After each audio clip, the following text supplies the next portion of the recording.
축복할까요? 잘 기다립시다. 예, 서로 축복하겠습니다. 다시 한번 따라해 보십시오. 기도하며 기다립시다. 예, 대강절은 기다리는 기간입니다. 대강절은 성탄절을 기다리는 기간이고요. 예수님의 오심을 기다리는 기간입니다.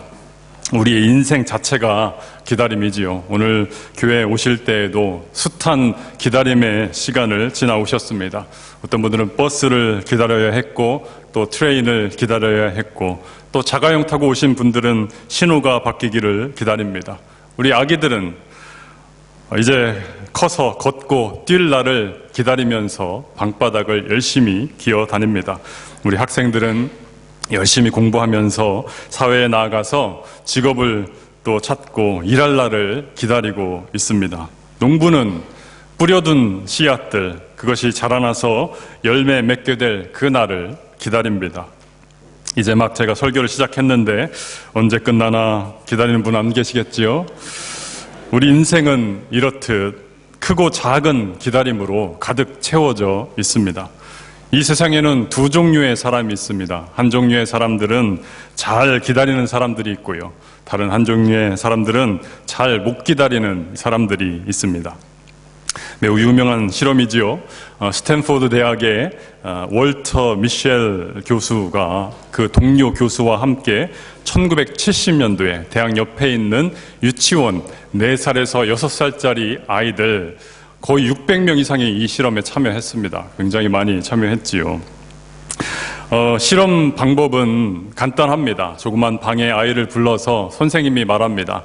이 접시 위에 마시멜로가 하나 있다. 이거를 네가 언제든지 먹어도 된다. 그런데 선생님이 나갔다가 들어올 때까지 네가 기다리면은 내가 마시멜로 하나 더 줄 거야. 그때까지 기다릴 수 있으면 기다려도 돼. 이렇게 말을 합니다.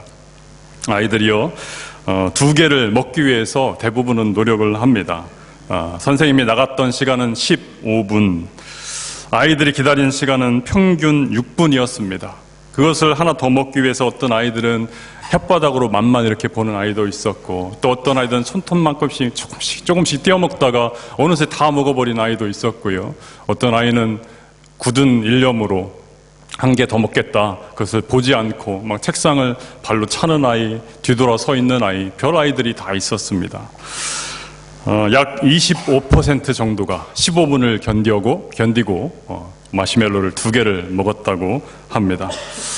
원래는 이러한 어떤 인내력을 아이들을 테스트를 하는 그런 실험이었는데, 이후에 조사를 했습니다. 이 아이들이 성인이 된 이후에 어떻게 살아갈까 그랬더니 놀랍게도 그 2개를 먹은 아이들, 잘 인내하고 기다렸던 그 아이들이 다른 못 참고 그것을 먹었던 아이들보다 훨씬 학업 성취도도 높고 지능도 높고 사회에 나가서 잘 살아가고 있더라라고 하는 것을 발견하게 되지요. 그런데 여러분 아십니까? 우리 신앙의 성패, 신앙의 성공과 실패도 사실은 이 기다림에 있습니다. 얼마나 잘 기다리는가? 우리 그리스도인은 무엇을 기다립니까? 하나님의 때를 기다리는 것이지요. 하나님께서 우리에게 말씀하신 그 약속을 믿고 그것이 이루어질 날을 기다리는 것이지요. 결국 그리스도인의 신앙, 인생, 이 신앙생활의 성공이냐 실패냐, 이것을 좌우하는 것은 그 하나님의 때를 끝까지 참고 인내하며 기다릴 수 있느냐, 아니면 더 이상 기다리지 못하고 그냥 내 생각대로, 내 계획대로, 내 판단대로 처리해 버리느냐, 여기에 있습니다. 우리는 많은 순간 이렇게 생각을 하지요. 하나님, 나는 지금 한시가 급해요. 그런데 왜 하나님은 왜 이렇게 느긋하십니까? 이렇게 원망을 하곤 합니다. 그러나 결국 기다림을 포기하고 조급함을 선택하는 사람들, 그런 사람들은 신앙의 삶에 있어서 실패를 하고 맙니다. 기다림이라고 하는 것은 신앙입니다. 그러나 반대로 조급함, 이것은 불신의 열매입니다. 하나님을 믿지 못하는 것이죠. 성경을 자세히 살펴보면 인간이 저지른 많은 죄악들, 또 인생에 발생했던 많은 문제들, 그 원인들을 살펴보면 하나님의 그 약속과 그 말씀, 그것을 믿지 못하고 끝까지 기다리지 못했을 때에 발생하는 것을 성경에서 가르쳐 줍니다. 그 한 가지 예가 아브라함의 일생이었습니다. 하나님은 처음 아브라함을 부르신 후에 이렇게 약속의 말씀을 주셨지요. 내가 너로 큰 민족을 이루게 해줄 거야. 내가 약속한다. 꼭 믿어라. 아브라함은 그 약속의 말씀을 믿었습니다. 그래서 떠났지요. 가나안으로 떠났습니다. 그런데 아브라함은 실제 그 약속의 말씀이 과연 언제 이루어질 것인가, 이 언제의 문제에 넘어졌습니다. 조급함이 있었습니다. 아브라함은 가나안 땅에 도착을 해서 10년 동안은 잘 기다렸습니다. 인내하고 기다립니다. 그런데 10년이 넘어가자 마음에 조급함이 생기기 시작한 거죠. 하나님이 분명히 큰 민족을 이루게 해주신다고 했는데, 아들을 주셔야 할 텐데 왜 안 주시나 조급함이 생겼습니다. 그 조급함을 선택을 하지요. 그래서 그 결과 만들어진 아들이 누구였습니까? 여종 하갈의 아들, 하갈과의 사이에서 낳은 아들 이스마엘이라고 하는 아이였죠. 그 이스마엘의 후손이 바로 오늘날 이슬람교에 생겨나게 된 그 조상이 되었죠. 이스마엘. 조금만 더 기다렸다면 하나님께서 약속하신 그 축복의 씨앗 이삭을 얻을 수 있었을 텐데 아브라함이 기다리지 못했습니다. 결국 그의 조급함으로 인해서 아브라함의 후손들, 이삭의 후손과 이스마엘의 후손으로 나뉘어져서 오늘날 서로 원수 삼아 죽고 죽이는 그런 싸움을 수천 년 동안 계속하고 있습니다. 성경이 기록하고 있는 무수히 많은 신앙의 선배들의 인생을 통해서 하나님께서 우리에게 주시는 그러한 중요한 교훈이 있습니다. 기다린다고 하는 것, 그것은 결코 쉬운 일은 아니지만 믿음으로 기다리면 반드시 하나님께서 응답하시고 하나님께서 은혜를 주신다라고 하는 것입니다. 하나님 이것 때문에 그토록 나를 기다리게 하셨군요. 이때는 반드시 온다라고 하는 것이죠. 하나님께서 기다려라 라고 하시는 것은 결코 거절이 아닙니다. 단지 조금 늦는 것뿐이지요. 하나님께서 우리를 위해서 최상의 시간을 조율하고 계시는 시간, 우리 입장에서 보면 기다림의 시간입니다. 오늘 본문의 시므온도 잘 기다리는 사람이었습니다. 이스라엘의 위로를 기다리는 사람이었다. 이렇게 오늘 본문은 말씀하고 있죠. 어떤 위로가 이스라엘에 필요했는가? 이 당시에 이스라엘은요, 정치적으로는 로마의 식민 통치를 받는 상황이었습니다.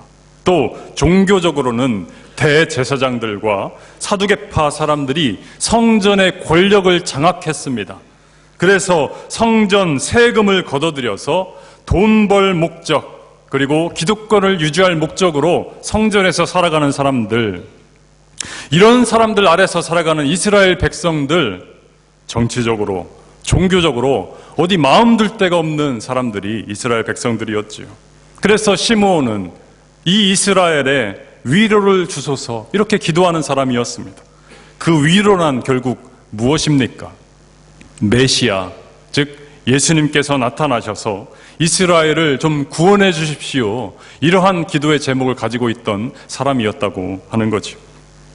이 시므온에게 하나님께서 한 가지 약속을 주십니다. 26절에 보면요, 주의 그리스도를 보기 전에는 죽지 아니하리라, 이렇게 약속을 주십니다.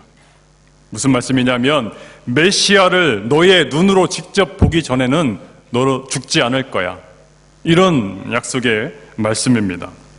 참 놀라운 약속인데 다시 다른 방면으로 생각을 해보면 한숨 나오는 약속입니다.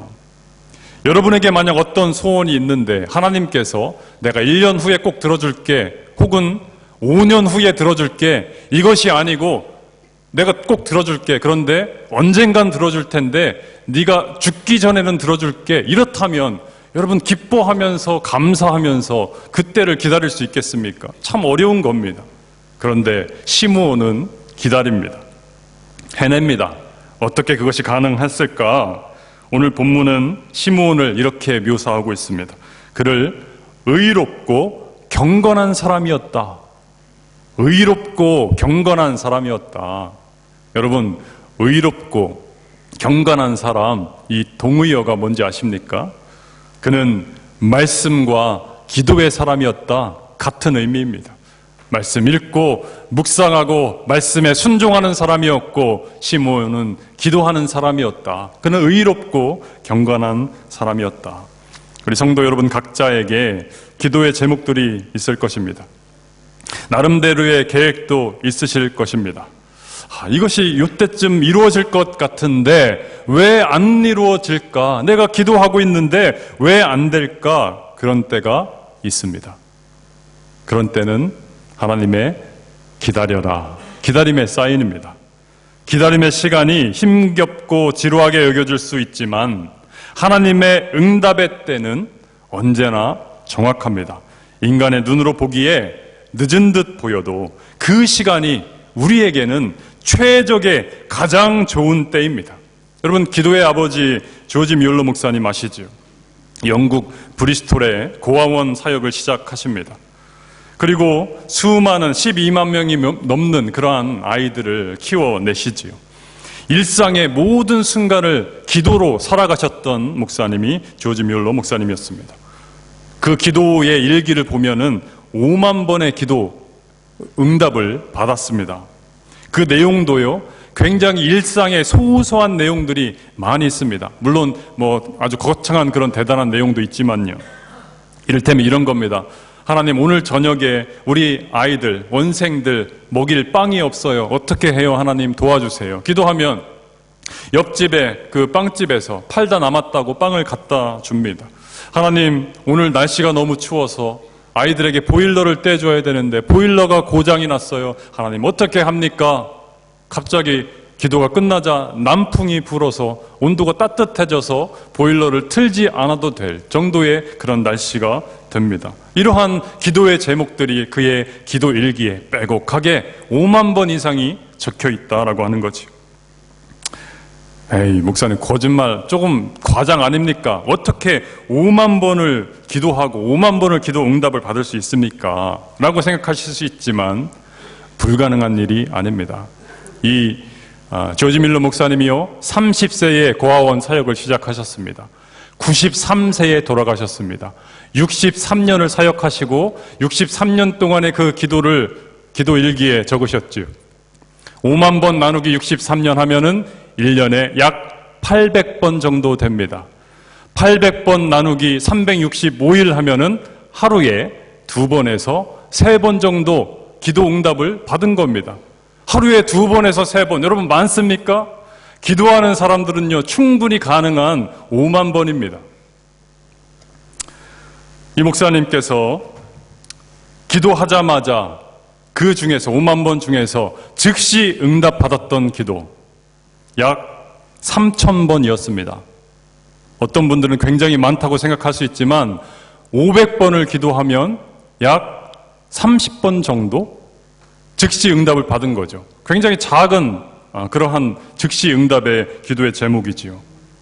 즉 나머지 47,000번은 이 목사님께서 기도하고 기다리면서 또 기도하고 또 기다리면서 인내하면서 기도한 그 이후에 그 기도의 응답이 이루어졌다라고 하는 겁니다. 5만 번 중에 47,000번. 조지 밀러 목사님 기도문 가운데 이러한 내용이 있습니다. 고아원을 새로 건축하기 위해서 하나님의 도움을 요청한 지 400일이 지났다. 그분께서는 나의 믿음과 인내를 시험하고 계셨다. 아직 내 때가 오지 않았다라고 말씀하시는 것 같았다. 그 뒤에 이렇게 계속 적습니다. 그분이, 하나님이 정하신 시간에 도와주실 것을 반드시 믿는다. 무슨 의미입니까? 400일이 지났다. 400일 동안 하나님 이것을 위해서 고아원 새로 건축하고 싶습니다. 원합니다. 기도했다고 하는 거죠. 끊임없이. 오랜 기다림 끝에 드디어 고아원 건축이 끝나는 날에 이 조지 밀러 목사님이 또 기도 노트에 이렇게 적었습니다. 나는 오늘 400명의 고아들을 수용할 새 고아원을 개원했다. 이것은 내게 굉장히 귀중한 일이다. 왜냐하면 매일 7년 동안 기도를 드린 후에 얻은 것이기 때문이다. 400일 동안 기도했는데 목사님도 언제 기도가 응답될지 몰랐어요. 500일이 지나고 600일이 지나 700일이 지나도 응답이 되지 않습니다. 언제 응답을 받았는가? 7년 후에 그 기도의 응답이 이루어졌다라고 하는 거죠.